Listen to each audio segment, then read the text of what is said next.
Городской туристический слет среди людей с ограниченными возможностями здоровья проходит в третий раз. Место его проведения традиционно лесной массив Первомайского района.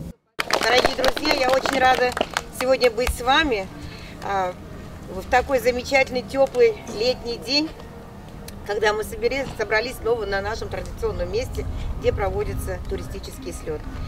Очень рада, что все мы с вами веселые, крепкие, здоровые, у всех хорошее праздничное настроение. И не важно, кто будет первым, а кто последним, главное, чтобы мы все вместе.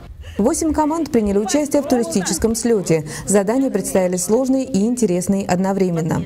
Разжечь костер, разложить палатку на время, исполнить туристическую песню. На этом туристическом слете у нас другие немножко этапы. Это этап у нас, значит, команда придумывает эмблему туристическую, девиз команды и название команды сразу придумывает.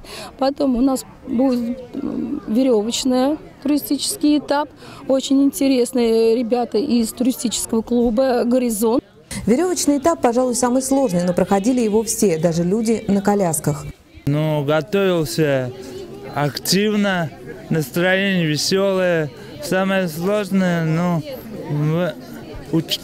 участие и дороги тут, видите, трава, кочки, на коляске ездить. Дороги самое сложное, передвигаться. А в завершении туристического слета по традиции всех участников ждала аппетитная уха. Татьяна Елисеева, Виталий Немов. Наше время.